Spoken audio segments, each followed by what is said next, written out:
Donc, il suffit de dérouler la page, on clique sur configurer la bineuse. On va choisir le modèle Variofilt 480H. Donc ça, c'est une machine qui va faire 4,80 m de large en termes d'utilisation. Donc on va configurer la bineuse. Là, on est en configuration arrière, hein, donc au niveau du troisième point. Je veux vous la faire pivoter en frontale. Donc, la bineuse, comme expliqué, on peut passer de l'un à l'autre. On va maintenant la configurer, par exemple, en 6 rangs mice à 75. C'est pour ça que je vais prendre cet élément, donc le premier élément qui est un élément binaire à 5 dents. Donc, automatiquement, ça s'affiche derrière. On rajoute, en fait, un jeu de disque protège-plan. On veut nettoyer les rangs avec l'option, effectivement, doigt cresse. On a déjà rajouté les béquilles. On peut retirer les béquilles en ne mettant pas de béquilles. On enlève signalisation lumière.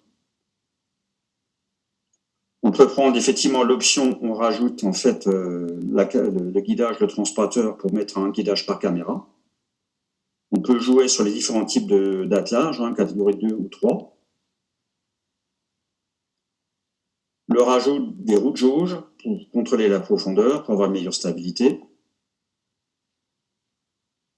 Et donc, après, on choisit effectivement au niveau des socles et on indique effectivement la largeur, en fait, au niveau de la culture. Donc, en l'occurrence, on va prendre du 75 pour les cultures type maïs et la bineuse est configurée. Par contre, on peut jouer aussi sur pas mal de choses.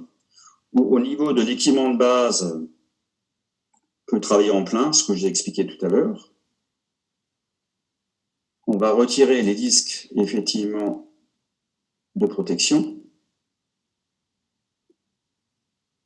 On retire aussi les parallélogrammes.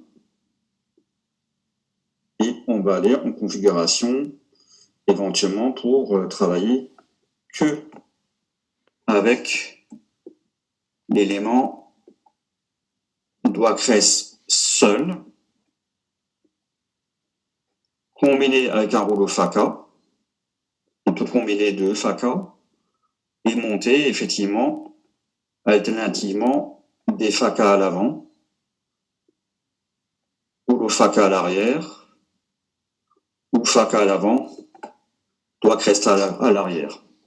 En fait, l'idée de ce montage, comme on est là, on parle d'intercropping, ça veut dire qu'on travaille avec une bande, par exemple, de luzerne ou de trèfle qu'on garde en interrang de maïs à 75. Donc, on fournit l'azote, il y a une couverture qui se fait. On nettoie les rangs avec les doigts cresse et les rouleaux hacheurs à l'avant, en fait, détruisent, plutôt lacèrent la luzerne en période de croissance pour qu'elle continue à fournir l'azote et limiter les levées. Exactement le même schéma, on est en train de le préparer pour effectivement biner des céréales.